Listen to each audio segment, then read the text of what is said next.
তারা চাঁদা দাবি করে, সেই কারণে আমার দোকানপাট বন্ধ করিয়া দেয়। আমার বাইরে মারছে, আমি এই জন্য মারধর করছি। চাঁদার কথা মুখে সে বলে না, সে বলে যে টাকা পাবে 1 লাখ। টাকার বিষয়টা সম্পূর্ণ মিথ্যা। আমার কাছে একটি মোবাইল ছিল, তারা ছিনিয়ে নিয়ে যায়। না, ফোন হয় মারামারির সময় হয়তো বা পড়িয়ে দিতে পারে, কে নিছে এটা তার আমি বলতে পারবো না।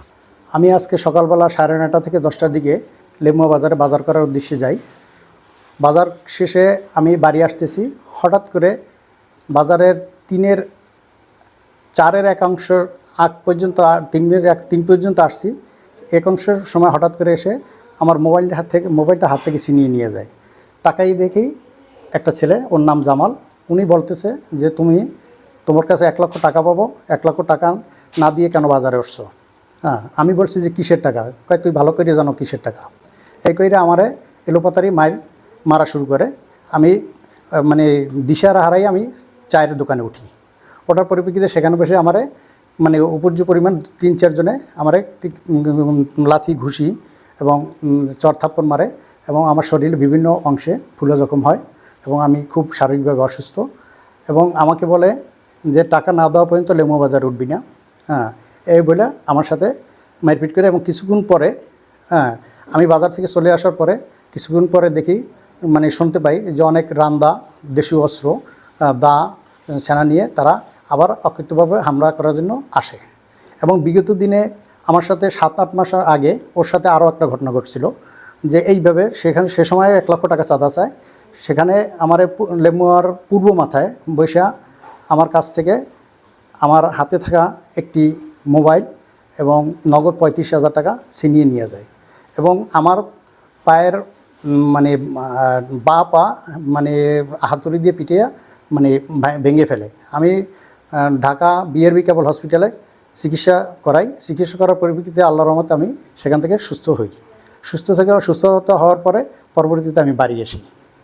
এবং আজকে আমার কাছে একটি মোবাইল ছিল, এবং বাজার করার সুবাদে আমার কাছে 4,000 টাকা ছিল মাত্র। এই টাকাটা তারা ছিনিয়ে নিয়ে যায়। না, আমার কাছে টাকা পাবে না, তারা চাঁদা দাবি করে, সেই কারণে আমার দোকানপাট বন্ধ করিয়ে দেয়।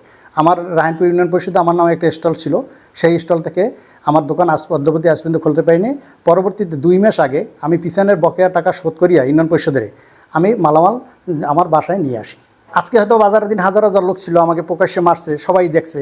হ্যাঁ, তাদের কাছে জানতে পারেন যে আমার মানে কী বলিয়ে মারছে, তাদের কাছে জিজ্ঞেস করলে হয়তো বা সত্যতা পাই যাবেন। না, সে বলে যে চাঁদা, মানে সে ফোনেও মানে কয়েকবার বলছে মানে চাঁদা টাকা 1 লাখ দিলে বাজারে উঠতে পারবা বা দোকানপাট খুলতে পারবা, না হয় তুমি খুলতে পারবা না দোকানপাট। হ্যাঁ, সে মানে কোনো কিছু করে না। এখন নাকি ইদানিং শুনি যে মানে কোনো চায়ের দোকান দেয় হয়তো, এবং তার ওখানে অনেক ছেলেপেলে বসে, এবং ছেলেপেলে নিয়েই মহড়া দেয় সবসময়, দেশীয় অস্ত্র নিয়ে সারা জায়গায় মহড়া দেয় মোটরসাইকেল নিয়ে।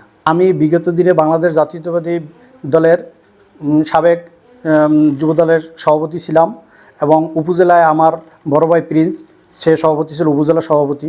এবং বিগত দিনে আওয়ামী লীগ সরকারের অনেক কেস মামলার শিকার হয়েছি, এবং কেস মামলার নথিগুলো আমার কাছে আছে।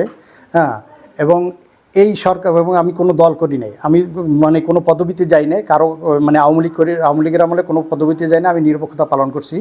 হ্যাঁ, এখন এই সরকার পরিবর্তন হওয়ার পরে এখনও যদি আমরা শত্রুতার মানে জের ধরে আমাদেরকে যদি মানে মামলায় দেওয়া হয়, আমাদের যদি হত্যার মানে চাঁদা দিতে হয়, তাহলে আমরা কার কাছে যাব? আমার ভাই আছে মোহাম্মদ সগির হোসেন, সে ইউনিয়নের সাংগঠনিক। তাকে 5 তারিখের আগে টুকু মেম্বার আরও 3-4 জন মিলে তাদের মারধর করে। এই বিষয়ে আমরা মামলা করলে মামলার কোনো স্টেপ পাই নাই, তারা টাকা পয়সা দিয়া মামলাটা নিষ্পত্তি করে। তারপরে আমরা আরেকবার আপোষ মীমাংসা গেছিলাম, তারা আপোষ মীমাংসা করে নাই। হ্যাঁ, এই জন্য আমার বাইরে মারছে, আমি এই জন্য মারধর করছি। এই সে টাকার বিষয়টা সম্পূর্ণ মিথ্যা। যদি এর ধরনের কোনো প্রমাণ হয়, তাহলে আইনানুগ যে ব্যবস্থা আছে সেটা আমি গ্রহণ করব।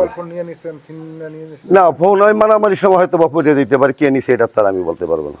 এটা মারামারি হইলে অনেক সময় বলে সে তো অরিজিনাল আওয়ামী লীগ করছে। দেখেন তার এই মেয়েতে ফেসবুকে ঢোকেন।